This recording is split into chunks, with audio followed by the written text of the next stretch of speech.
Muy buenas tardes, tengan todas y todos. ¿Cómo está, Blanca?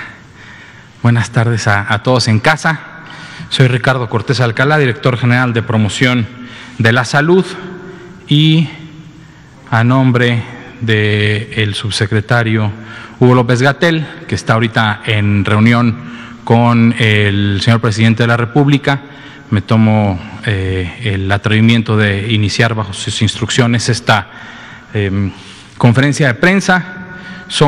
Hoy es lunes 16 de noviembre, son las 19:01, estamos en Palacio Nacional, en la capital de nuestro país, y siendo las 19:01 vamos a empezar con el informe técnico diario y posteriormente un componente sobre atención primaria de la salud bajo el contexto de la epidemia que estamos viviendo.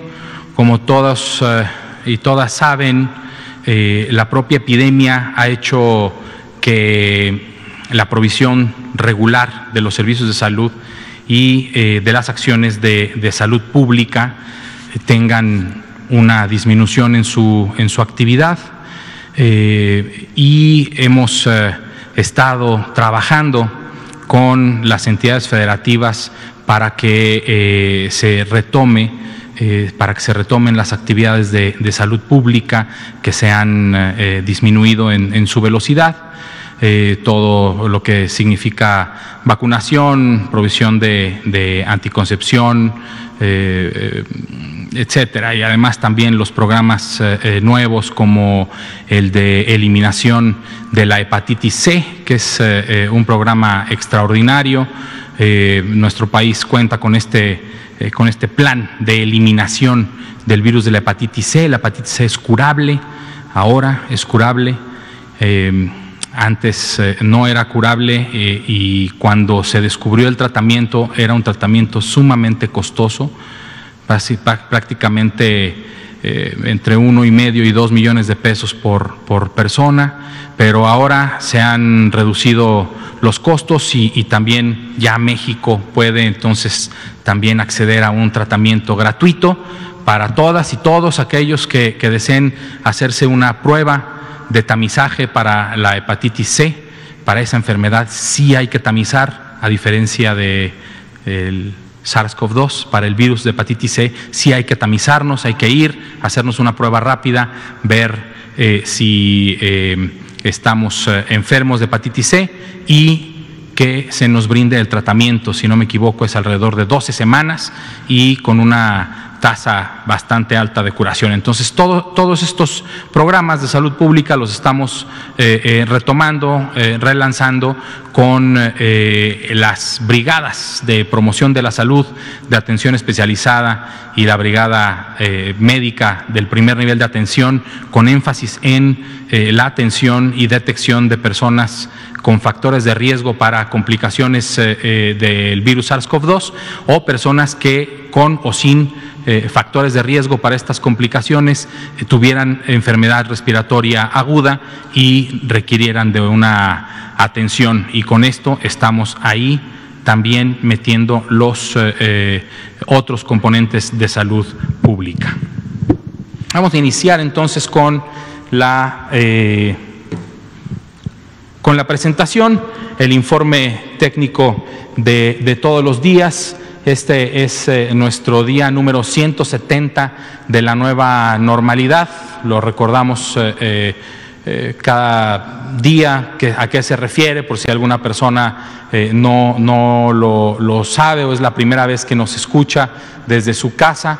La nueva normalidad no significa vamos todos a la calle, significa estimar todas las semanas el riesgo epidémico que existe en cada uno de los estados de las entidades federativas de nuestro país, para que cada estado, cada entidad federativa también tenga ciertas actividades sociales y económicas disminuidas o cerradas de acuerdo al riesgo del que se trate.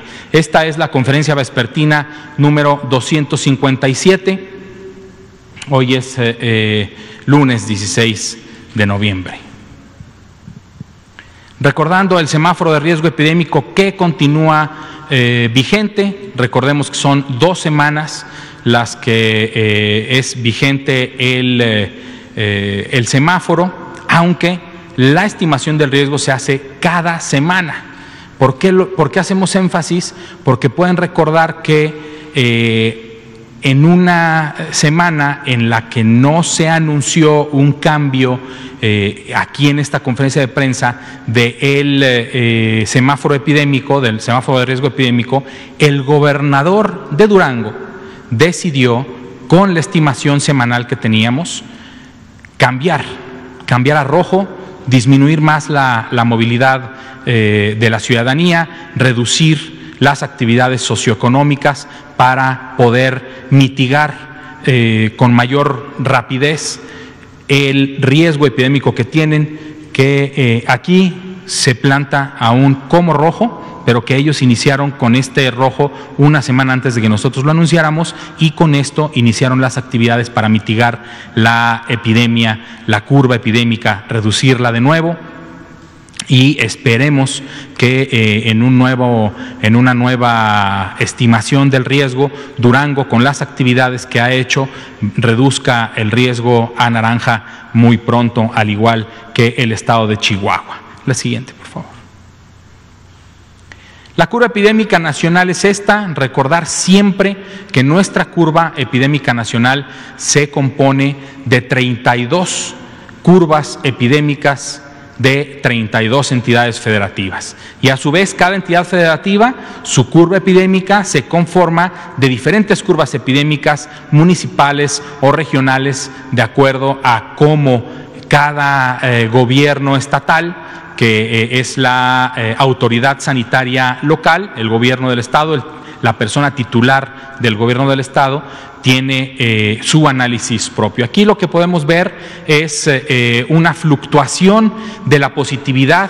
En la semana 45, ahorita estamos en un 42%, la semana 44, si no me equivoco, concluyó con un 38% de positividad. Tenemos al momento un total de 2.614.544 personas estudiadas, personas que han acudido a los servicios de salud y que se registra su actividad en el Sistema Nacional de Vigilancia Epidemiológica. ¿Por qué dice notificadas? Porque no todas las personas, no todas estas personas tienen una prueba de laboratorio. Algunas no tienen prueba de laboratorio, como aquí lo podemos ver, como hay 190,000 personas que no tienen muestra, no se les tomó muestra.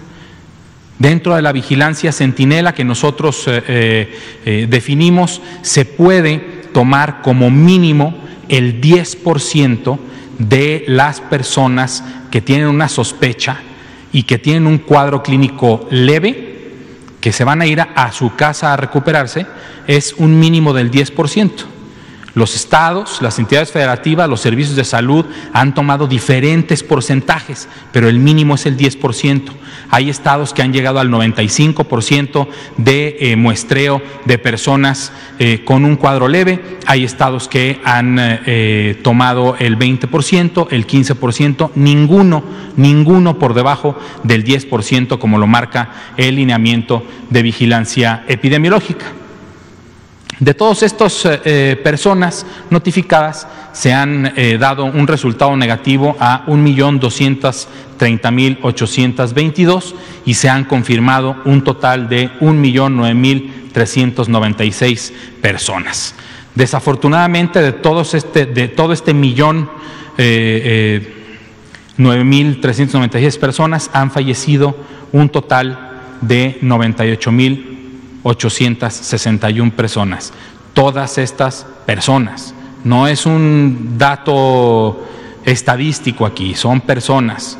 Todos los que hemos sufrido una pérdida personal inmediata sabemos de lo grave que es esto, que además la epidemia de la COVID ha agravado aún más el sentimiento, el duelo, dado que una persona que acude a un hospital para atenderse y lamentablemente fallece, lo más seguro es que sus familiares no hayan podido estar con esta persona y el duelo se torna un poco más complicado, pero siempre con el apoyo de las personas que se dedican en materia de salud mental a tratar los duelos como este puede ser. La siguiente, por favor. Sobre los datos estimados, recuerden que entre los datos que teníamos en la diapositiva anterior, los que decía sospechosos sin muestra o sospechosos que no tienen una posibilidad de resultado, hay personas que interpretan que nosotros estamos aquí queriendo maquillar, esconder. Pues no, si quisiéramos maquillar, simple y sencillamente todos se les tomó muestra y estaríamos dando un discurso aquí diferente. Esta es la gran diferencia ahora. De estas personas o que no se les tomó muestra o cuya muestra no llegó al laboratorio o la muestra fue mal tomada o se derramó en el transporte del sitio del que se toma al laboratorio estatal de salud pública o el laboratorio que vaya a dar este resultado, de todas esas muestras que o no se tomaron porque no les correspondía o no tienen una posibilidad de resultado, a estas se les aplica el porcentaje de positividad que vimos anteriormente, de acuerdo a la semana epidemiológica en la que iniciaron sus signos y síntomas. ¿Esto qué significa? Si tenemos 10 personas en la semana 20 y en esa semana 10 personas que no tienen posibilidad de resultado o no se les tomó muestra, cualquiera de las dos, y en esa semana la positividad era del 50%, de estas 10 personas, 5 se toman como positivas y se ponen en este dato de los casos estimados. Dado que no se ha tomado el 10% y el porcentaje de muestreo es bastante alto, por eso no vemos un número mucho más grande de casos estimados, porque en los servicios de salud sí se está tomando una cantidad mayor al 10% que se exige como mínimo en el lineamiento. ¿Por qué? Porque el propio lineamiento también dice que es un 10%, pero si se tienen mayores recursos o si se requiere por cualquier situación que los servicios locales de salud decidieran, se puede incrementar este muestreo. Dada la situación de epidemia que estamos viviendo, en las entidades federativas se ha tomado mucho más de este 10% de personas que tienen un caso leve, que son considerados como ambulatorios o casos ambulatorios. Entonces, de este total que teníamos entre personas sin muestra, sin posibilidad de resultado y los confirmados, el millón de resultados positivos, entonces tenemos un total de casos estimados como positivos de 1.168.359. También hemos repetido muchas veces en esta conferencia de prensa que este dato es un dato de una vigilancia centinela, de una vigilancia que no pretende medir en este momento la totalidad de los casos y que hay muchos otros casos más que no requieren, que no han requerido de un servicio de salud porque su cuadro es lo suficientemente leve como para recuperarse en casa.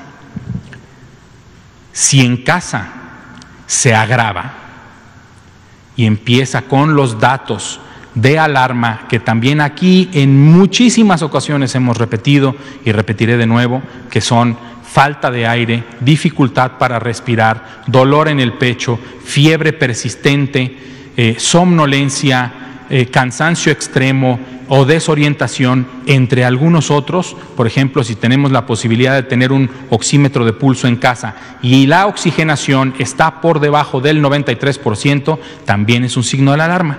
Si usted en casa tenía un cuadro leve de enfermedad respiratoria y como buen ciudadano o ciudadana familiar en su casa, usó cubrebocas, se mantuvo en una habitación, la ventilaba constantemente para evitar que se mantenga el virus en esa habitación.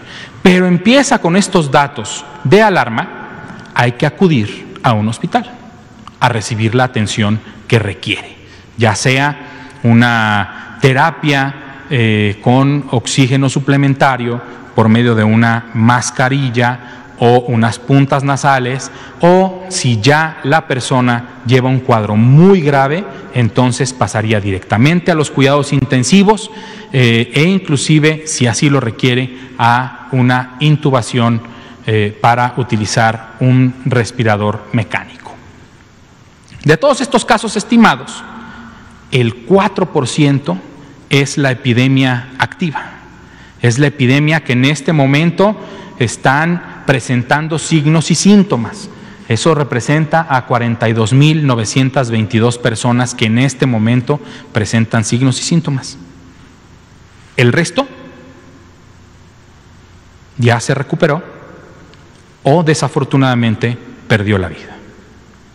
Ese número nunca va a descender. Ese número es el acumulado.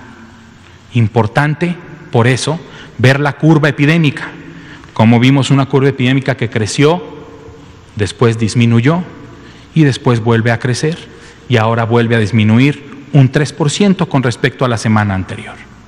Si esto continúa, entonces veremos un descenso mayor y un descenso mayor y un descenso mayor, para ver una curva epidémica que baja paulatinamente y una meta más cumplida, que también hemos dicho en esta conferencia de prensa. ¿Va a haber nuevos brotes? Sí, se garantiza, aquí está, pero que este brote no sea mayor al primero. Si esto se cumple, y aquí empezamos a trabajar, sociedad, gobierno municipal, gobierno estatal, gobierno federal, veremos una curva epidémica que sigue descendiendo o que se mantiene, al menos, sobre todo en estos tiempos que estamos ahorita viviendo de temporada invernal que inicia, para que esta curva no sea mayor, para que este pico no sea mayor a este. ¿Puede ser mayor? Sí, también puede ser mayor. ¿Por qué? Porque además estamos empezando con la temporada de frío y al SARS-CoV-2 de una temporada de verano, que es esta curva, se le agrega los cientos de virus respiratorios y bacterias respiratorias de las cuales también muchas personas se pueden enfermar y fallecer. No todo es SARS-CoV-2. También hay influenza, también hay metaneumovirus, también hay virus sincicial respiratorio, pero ahorita el problema es el virus SARS-CoV-2, porque cuando se introduce un virus nuevo a nuestro ecosistema, esto es lo que sucede. ¿Por qué? Porque la cantidad de personas susceptibles en el mundo es la misma cantidad de personas que vivimos en el mundo. ¿Cuántos susceptibles al virus SARS-CoV-2 había en México en esta semana epidemiológica? Los mismos 128 millones de personas aproximadamente que vivíamos en ese momento en nuestro país. Importante, cuando esta curva de casos de personas afectadas, en este caso estimados, comienza a bajar, la de recuperados comienza a subir. Hay un incremento del 9% de personas recuperadas, ¿sí? Dado que además continuamos con un descenso generalizado en la mortalidad. ¿Por qué? Porque también se aprende, porque también las personas profesionales de la salud que están atendiendo a los pacientes y las pacientes han aprendido de cómo se trata este virus en México y en todo el mundo, igual en Europa, a pesar de que el pico epidémico es mucho más alto que su primera ola, la mortalidad, la letalidad está más baja que el pico anterior, porque se aprende ahora que el tratamiento ideal de las personas que requieren cuidados intensivos es, por ejemplo, la dexametasona. ¿Sí? ¿Para qué? Para reducir tiempos de estancia y mortalidad en este caso. Entonces, lo que estamos esperando y todos quisiéramos ver es cómo estas dos curvas se cruzan. Y entonces la curva de casos disminuye lo suficiente como para que la curva de recuperados crezca, se crucen y entonces la epidemia empiece a mitigar por completo. La siguiente, por favor. 754,000 personas se han recuperado gracias a los esfuerzos de todos y todas las profesionales de la salud en nuestro país. Profesionales que trabajan en los hospitales públicos, sociales y privados, médicas y médicos, enfermeras y enfermeros, camilleras, camilleros, afanadores y choferes, operadores de ambulancia.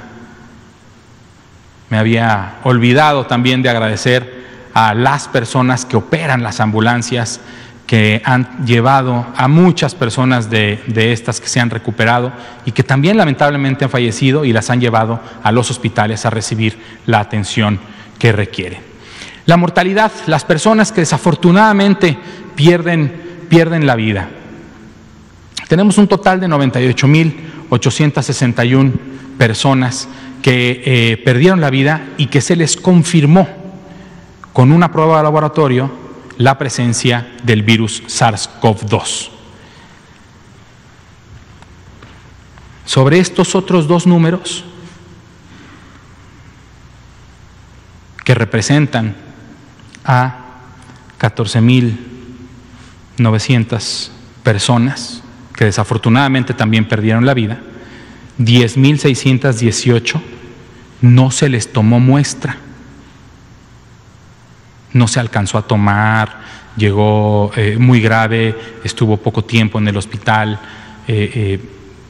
no había un insumo en ese momento. Hay múltiples probabilidades por las cuales a una persona con gravedad, que en el lineamiento dice, de vigilancia epidemiológica, dice que al 100% de los casos graves hay que tomarles una muestra, puede haber también un margen de error.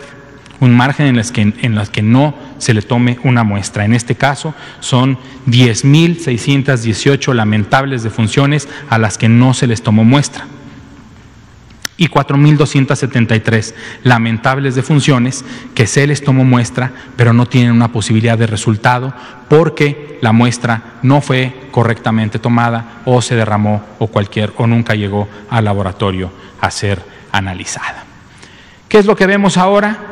Lo mismo, la curva epidémica de casos se comporta también regularmente igual con la curva epidémica de las defunciones. Un crecimiento, una meseta, a pesar de este descenso, esto es una meseta completa.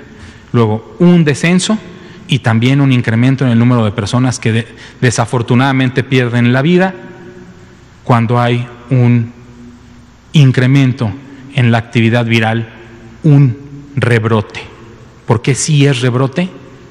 Porque hubo una tendencia marcada y sostenida de disminución. Esta tendencia se revierte, se hace positiva y entonces es un rebrote. Para las personas que tienen todavía alguna duda de si se trata o no se trata de un rebrote, porque de repente las redes sociales nos hacen expertos en todo y en realidad pues hay que tomar las cosas con calma. ¿Qué es lo que vemos de la semana 44 a la 45? Una disminución del 2%. Esto puede llegar a ser un ligero incremento cuando se termine de analizar toda la semana epidemiológica número 45, puede quedarse en 0, puede quedarse en -2. Aquí, este color amarillo representa a 458 lamentables defunciones que tienen una muestra y que se está analizando y que en su momento las personas que trabajan para el Sistema Nacional de Vigilancia Epidemiológica van a subir un resultado para saber si es positivo o es negativo. Si es negativo, es porque esa persona existe una alta probabilidad de que haya fallecido por otro virus respiratorio. Insisto, aunque la actividad viral del SARS-CoV-2 sea muy alta, tan alta como que de todas las muestras que tomemos el 42% sean positivas, también hay otros virus y bacterias respiratorias que nos afectan todos los días y todos los años. Entonces, si resulta negativo, regularmente sí se toma como un verdadero negativo, porque además las personas que desafortunadamente pierden la vida, las personas que tienen un cuadro grave de SARS-CoV-2, de COVID-19, tienen una alta carga viral, tienen mucho virus en su cuerpo. Y entonces cuando es negativa esta prueba, a pesar de la gravedad del cuadro respiratorio, sale negativo a SARS-CoV-2, es porque muy probablemente, ¿sí?, con la sensibilidad y especificidad ya de la PCR descritas anteriormente, que se trate de otro virus respiratorio o alguna otra bacteria. El pico máximo de personas que perdieron la vida en nuestro país por cada semana en esta curva epidémica sucedió en la semana número 28, aquí, en esta semana, aquí está el pico máximo, ¿sí? Y desde entonces se ha reducido un 46% sobre las defunciones ocurridas y notificadas en la semana número 45. La ocupación hospitalaria sigue viéndose con un incremento, con una tendencia al incremento, sobre todo en las camas de uso general, no así en las de camas que requieren o que tienen disponible un ventilador, que actualmente la ocupación con ventilador está en un 28%, ¿sí? La de ocupación general un 35%, y en general la ocupación total es del 33%. Observen también cómo la inclinación de las curvas, también de estas curvas de hospitalizaciones, es muy distinta cuando inició la epidemia y el registro en la red IRAG, que es en donde todos los hospitales que pertenecen a esta red registran a las personas que han sido ingresadas por infección respiratoria aguda grave y que son egresadas posteriormente en ese mismo día en que están haciendo la notificación, ya sea este egreso por defunción o por mejoría, lo van registrando y es como se va construyendo esta gráfica. Entonces observen cómo la velocidad es muy diferente cuando inició la epidemia y el registro en la red IRAG a lo que estamos viendo ahorita. Este crecimiento es más plano, hablando de aplanamiento de la curva. La siguiente, por favor. Sobre el panorama internacional, pues vimos en su momento cómo todo era Asia, luego todo era Europa, después todo era América, y ahora el continente europeo retoma un lugar en el mayor número de casos notificados. Y esto puede ir cambiando y puede ir oscilando, ¿sí? América ahorita está en este segundo lugar con el 34%, pero hace semanas estaba en el primer lugar y Europa estaba probablemente en segundos o terceros lugares como región, como continente, ¿sí? Porque así es como se comportan este tipo de epidemias, con olas, y esperemos que las olas sigan siendo más pequeñas que las anteriores y que el número de personas que pierdan la vida sea también menor cada vez. Actualmente a nivel mundial, un total de 54.301.156 personas que han resultado positivas al virus SARS-CoV-2, ya sea con una prueba de laboratorio o mediante la asociación epidemiológica, que también es importante. Si en mi casa vivimos 4 personas y yo empiezo con síntomas respiratorios, voy y acudo a los servicios de salud, me toman una muestra porque me tocaba, porque era una unidad centinela y yo fui ese 10%, me toman muestra. Resulto con una prueba positiva y unos días después mi esposa o alguno de mis hijos empezara con sintomatología, no necesitan una prueba de laboratorio, son casos positivos confirmados por asociación epidemiológica. Estos 54 millones, a pesar de lo que muchas personas creen, no son todos los que existen, porque no solo en México hay un registro menor de las personas que han enfermado, porque también en todo el mundo hay personas que tienen un cuadro leve y que no recurren a los servicios de salud para tomar una prueba diagnóstica, y por lo tanto estos 54 millones, al igual que en México y que en Estados Unidos y que en Italia y que en España, deben de ser bastantes más casos. A diferencia de México, que tiene una epidemia activa del 4%, a nivel mundial esta epidemia activa es del 14% del total de casos confirmados que se han tenido. ¿Por qué? Pues porque hay ahorita una actividad alta en el continente europeo, que se han diagnosticado muchos casos, que ha habido un crecimiento importante en su curva epidémica y por eso a nivel mundial es del 14%. La tasa de letalidad global es del 2.4%. ¿Por qué en México es más alta? Porque en México hacemos énfasis en la vigilancia epidemiológica de las personas que tienen una infección respiratoria aguda grave. De estas personas que tienen una infección respiratoria aguda grave, una proporción va a fallecer, y como nosotros tenemos una menor proporción de personas diagnosticadas con un caso leve, esta letalidad se incrementa. La siguiente, por favor. Curvas epidémicas de diferentes zonas o regiones de la Organización Mundial de la Salud. Como pueden ver, ahorita el continente europeo incrementando bastante, pero también en últimas semanas el continente americano con importantes incrementos en la actividad viral. Sobre defunciones diarias, igual, observen cómo la curva epidémica de las defunciones en Europa creció de forma muy importante, se redujo también de forma muy importante, tuvo una estabilidad, pero no es cero. Observen cómo no es cero.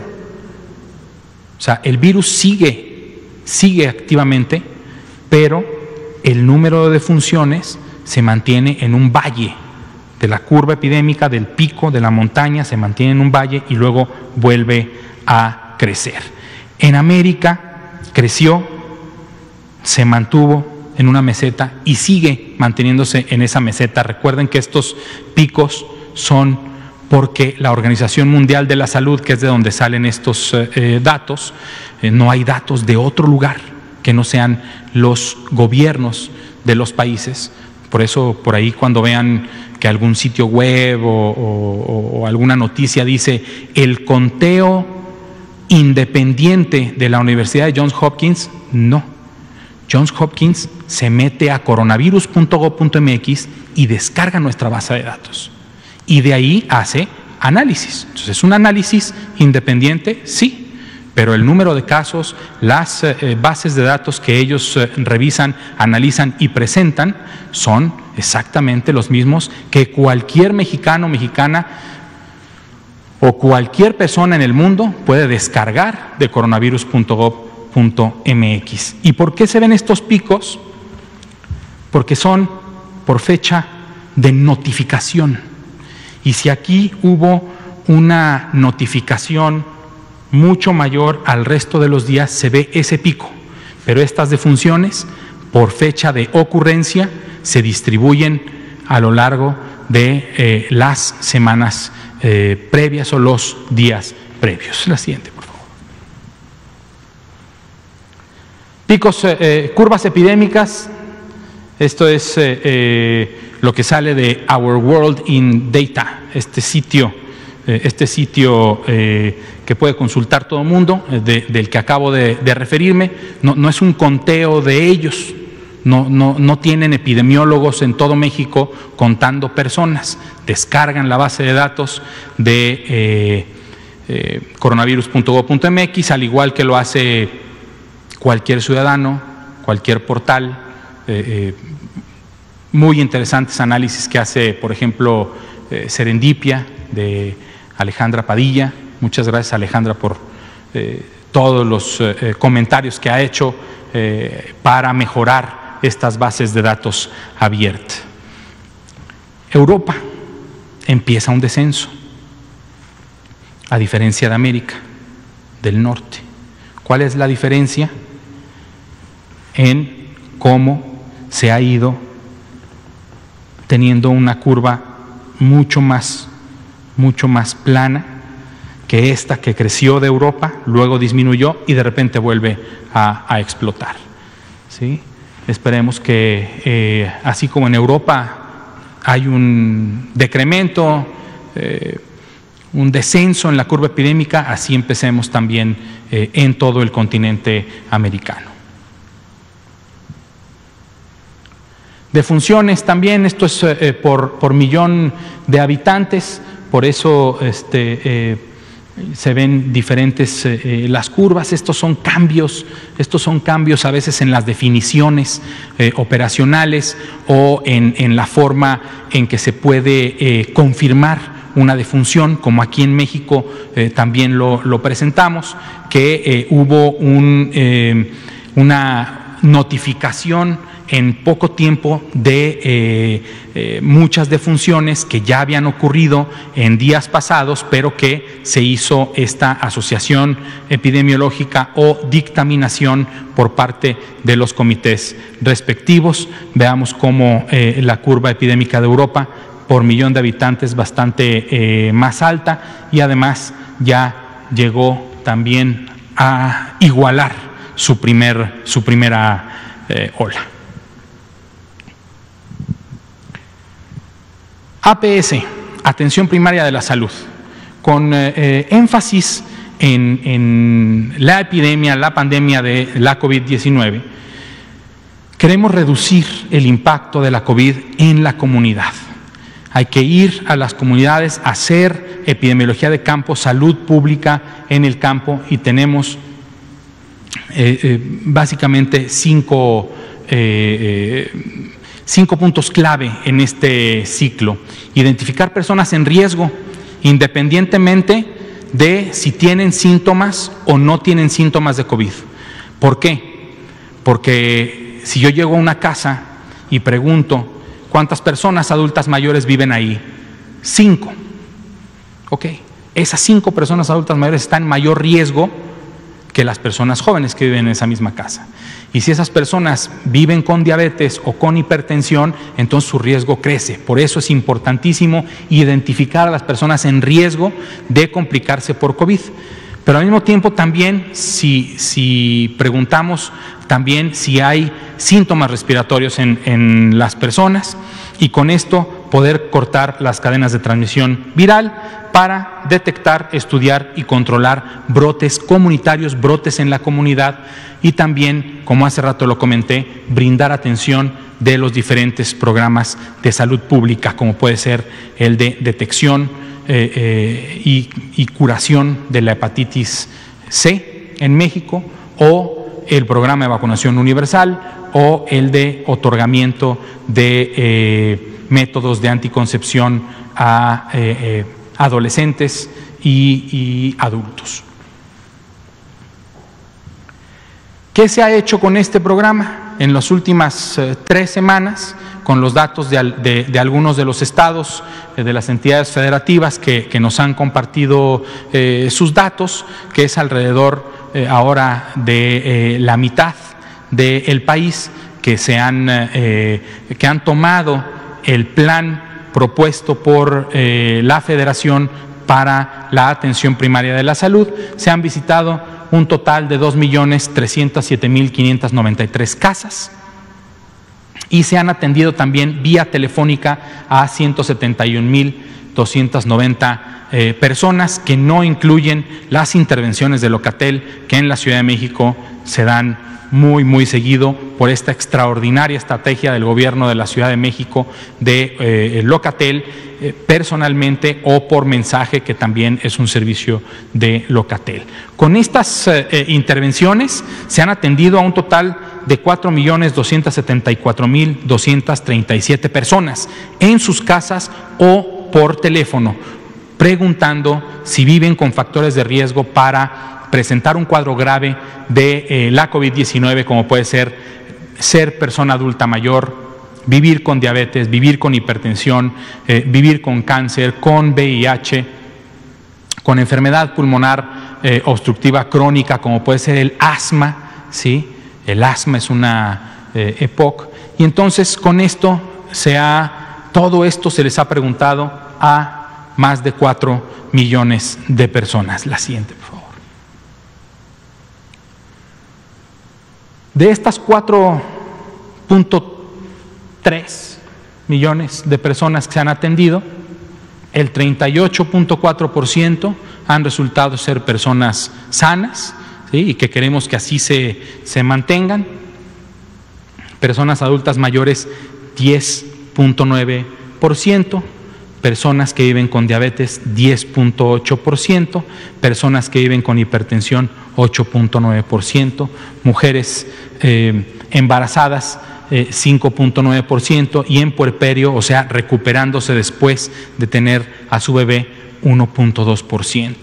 Entonces, a estas personas se les ha otorgado la información suficiente y necesaria para que sepan cuáles son los signos y síntomas de la COVID, aquellas personas que no presentaban en ese momento una enfermedad respiratoria, y cómo cuidarse, cuáles son los signos de alarma y que hay que acudir a los servicios de salud cuando se tiene un factor de riesgo y enfermedad respiratoria aguda.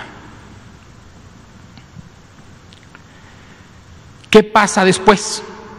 Si las brigadas de promoción de la salud, que es lo que se vio anteriormente, detectan a una persona o a varias personas que tienen síntomas respiratorios, ¿qué es lo que sucede?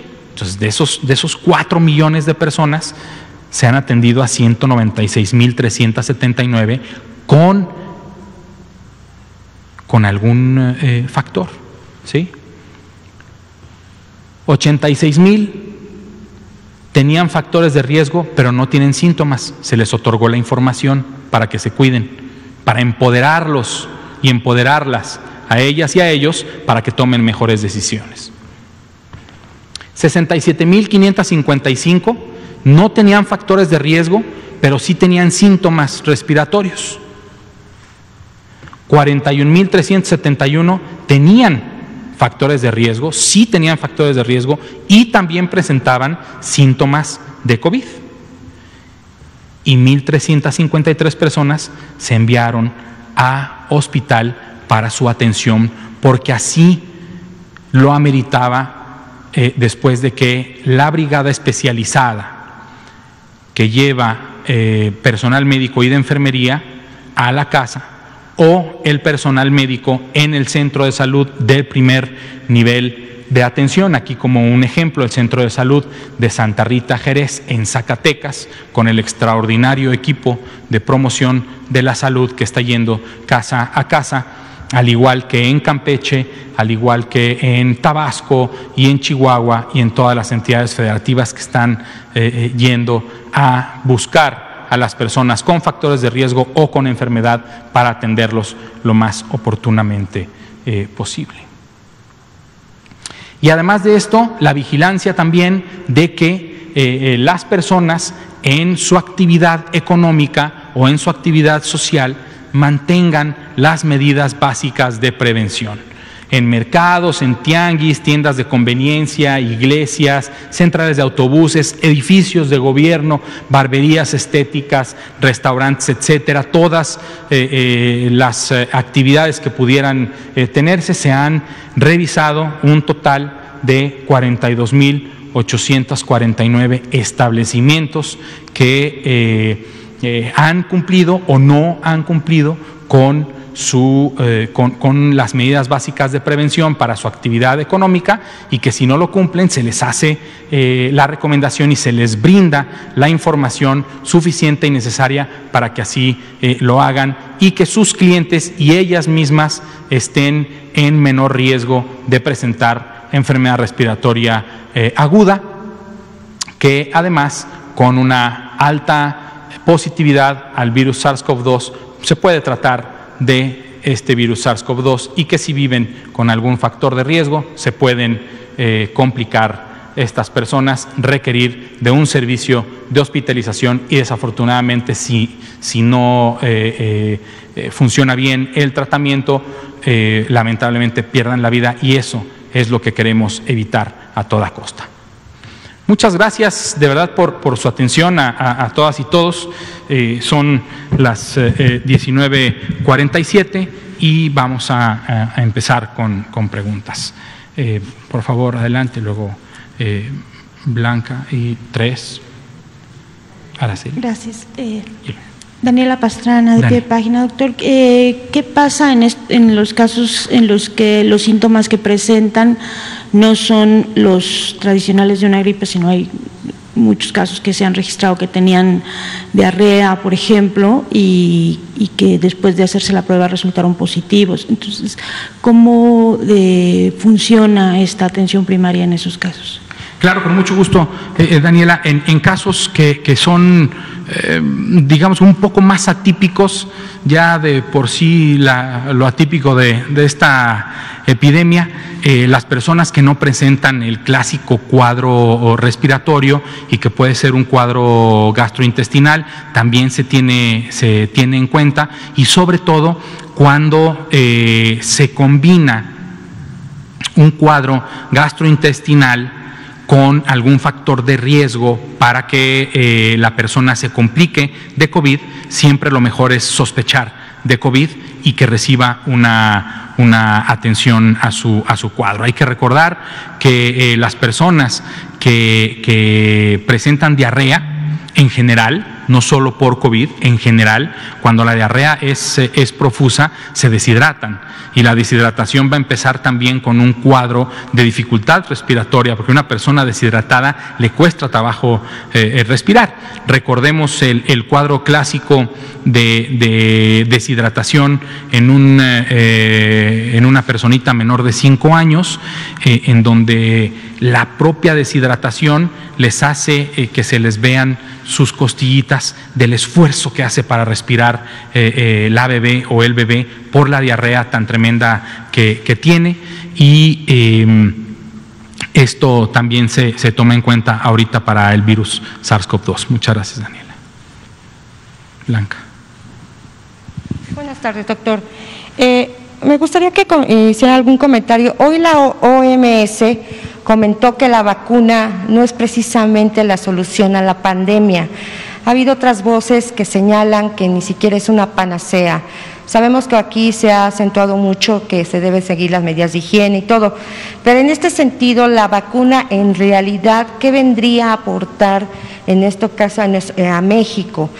Si reduciría realmente la mortalidad y los casos graves, porque bueno, el comentario que hizo la OMS lo hizo en el marco del anuncio cuando la Moderna, la vacuna candidata, anunciaba que tenía 94 puntos y tantos de eficacia, y la OMS dudaba, o bueno, al menos puso en duda, que pudiera durar sobre todo a los adultos mayores. Me gustaría primero su opinión.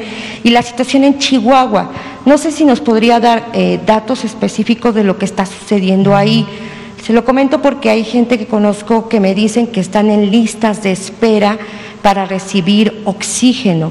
Quiero saber si realmente está sucediendo esto en este sistema, en el sistema de salud de Chihuahua, si realmente se está mandando a los adultos mayores a sus casas porque no hay espacio para poderlos o intubar o tenerlos en los hospitales, y si este tráiler que se colocó como una medida ya se está utilizando. Gracias. Claro que sí, Blanca, con muchísimo gusto. Mira, en materia de investigación y desarrollo, sobre todo de vacunas, bueno, en general de los fármacos, primero hablemos de la investigación, ¿no? Los ensayos clínicos se hacen en poblaciones pequeñas, específicas, escogidas específicamente para estar seguros de que la vacuna es segura y brinda la protección que dice que va a brindar. Esto cuando resulta positivo y se otorga una licencia sanitaria y se va al mercado general, y en lugar de tener una población cautiva, pequeña, cuidada, etcétera, se va a población en general, regularmente la efectividad disminuye regularmente. Cada que alguien, alguna amiga, amigo me hace más o menos la misma pregunta, les digo, es que hay dos posibilidades, ¿sí? Una vacuna tan extraordinaria como la del sarampión, ¿sí?, que existe en el mundo y que corta cadenas de transmisión y que inclusive es la estrategia para eliminar la enfermedad, o una vacuna contra la influenza, que no corta cadenas de transmisión, que en realidad no previene en sí la infección. ¿Esto qué significa? Si yo ya me puse la vacuna contra influenza, me puedo enfermar de influenza, sí, pero lo que sí reduce la vacunación contra influenza en más del 85% son las complicaciones y la probabilidad de ingresar a una unidad de cuidados intensivos por influenza. Entonces, existen estas dos posibilidades y en medio una gama importante de diferentes resultados que pueden tener. Hay diferentes, mucho tipo de vacunas. Entonces, si la vacuna, alguna de las vacunas o todas las vacunas contra el SARS-CoV-2 resultan como la de sarampión, será lo que todos quisiéramos, y entonces cortará cadenas de transmisión y pudiéramos controlar muy efectivamente la epidemia en México y en cualquier parte del mundo. Si los resultados son como los de una vacuna contra la influenza, va a ser extraordinario también, porque lo que queremos es que la gente no se muera. Y entonces, si la vacuna nos ayuda a reducir el número de complicaciones y el número de defunciones, será una estrategia extraordinaria. ¿Por qué toma estos cuidados la Organización Mundial de la Salud? Porque no sabemos realmente cuál va a ser el comportamiento de cualquiera de las vacunas una vez que se metan a todo el mundo, y no solo en la población en la que se analizó 94% de eficacia, ¿no? Entonces, por eso es cuidadosa. Todos quisiéramos una vacuna extraordinaria, todos quisiéramos una vacuna como la de el sarampión o como la de la viruela, ¿no? En su momento, única enfermedad erradicada en el mundo, la viruela, a través de la vacunación. Pero si no se puede, al menos tener una vacuna que nos proteja lo suficiente, y sobre todo a las personas con mayor probabilidad de tener un cuadro grave, que esa probabilidad se reduzca lo más que se pueda. Y si se reduce en un 80%, eso quiere decir que de las personas que iban a fallecer por virus SARS-CoV-2 y que se vacunan, el 80% ya no va a fallecer. ¿Va a seguir habiendo fallecimientos? Sí, con todo y una muy buena vacuna. ¿Va a seguir habiendo enfermos? Sí, también. Pero entonces, lo que vamos a tener es un sistema inmunológico que ya pasó por estas primeras olas, o sea, sistema inmunológico a nivel salud pública, por estas olas de la enfermedad sin tratamiento, sin anticuerpos, sin vacuna, que al igual que en 2009 la influenza se introdujo en primavera-verano, pero después de 1 o 2 temporadas de frío ya se comporta como regularmente se comportan los virus respiratorios, como enfermedades endémico-epidémicas, o sea, que están con nosotros todo el año, todo el tiempo, como la influenza, pero que en tiempo de frío hay un pico epidémico, como lo vamos a empezar a vivir en México y en muchas partes del mundo. Entonces, si todo esto se conjunta y tenemos una vacuna, entonces vamos a tener un resultado de diferentes factores o determinantes que van a hacer que estas curvas ya no sean de este tamaño, que el número de defunciones no sea tan alto como el que estamos teniendo en México y en todo el mundo. Entonces yo creo que para eso hace esta declaración también la Organización Mundial de la Salud, porque también hay que tener ese cuidado, ¿no? Si la vacuna no resulta ser tan extraordinaria como la del sarampión, pues no va a tener los mismos resultados que con sarampión y vamos a tener que seguir viviendo y conviviendo con el virus SARS-CoV-2. Sobre Chihuahua, en Chihuahua ayer lo presentaba el doctor López-Gatell en las gráficas, sobre todo de ocupación hospitalaria, están muy altas las ocupaciones hospitalarias en Chihuahua.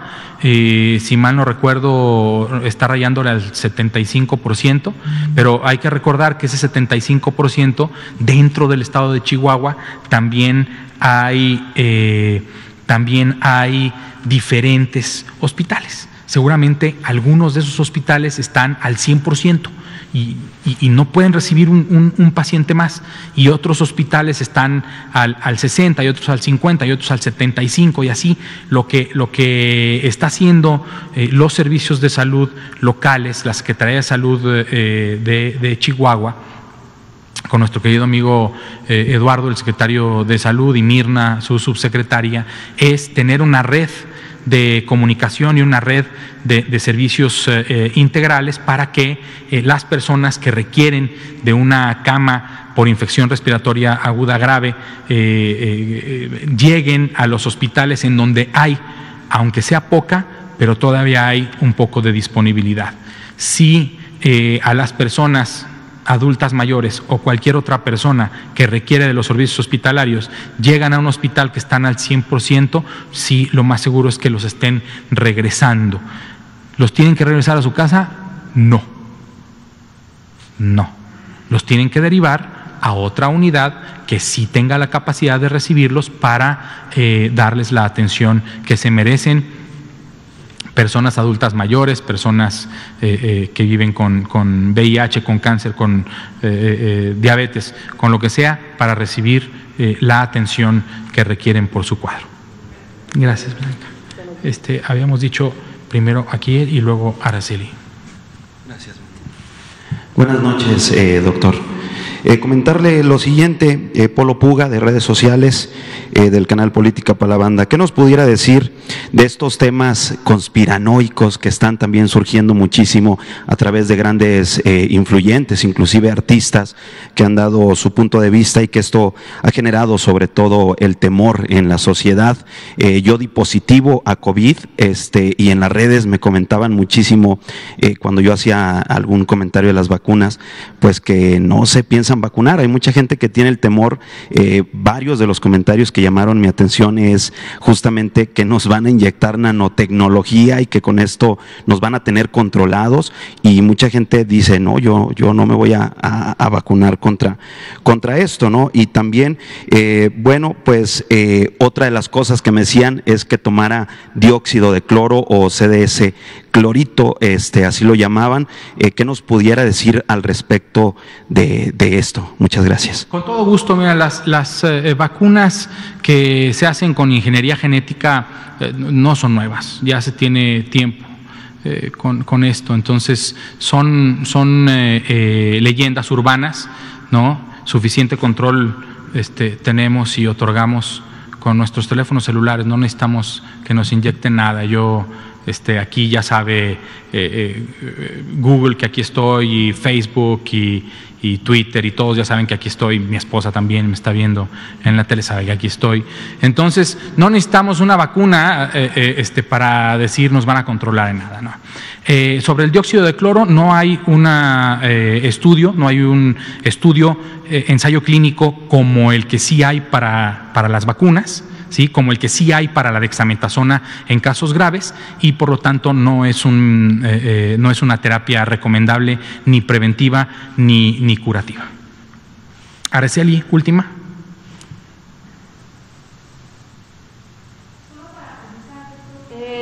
Las brigadas de visita casa por casa, ¿de qué fecha a qué fecha comprenden? Si comprenden todos los estados, y si también se están haciendo estas brigadas en los estados donde están inundados. Gracias. En los estados en donde están inundados, sí, también hay brigadas, y se adhiere a la búsqueda de factores de riesgo de casos COVID, se adhiere enfermedad diarreica, otras enfermedades respiratorias, enfermedades de la piel, porque también hay micosis cuando hay inundaciones. Sí se están trabajando las brigadas casa a casa. Estos datos son de alrededor de las últimas 3 o 4 semanas, diferentes periodos, algunos es un mes completo, algunos estados nos otorgaron la información de las últimas 2 semanas, y no es de todo el país, es alrededor de la mitad del país. Porque el resto del país está todavía conjuntando su información. Es la primera vez que presentamos esta información del brigadeo específico de COVID, y estamos esperando y esperamos que la siguiente semana podamos brindar información completa de todo el país, y van a ver cómo hay muchísima más actividad casa por casa para aquellas personas también un poco escépticas en que nosotros solo estamos sentados esperando a que lleguen las personas a recibir atención. No, también los estamos buscando, pero no a todos les vamos a hacer prueba porque no es necesario, pero sí es mucho más necesario otorgar la información correcta para que todos tomemos mejores decisiones más saludables. Muchísimas gracias. Buenas noches y hasta mañana.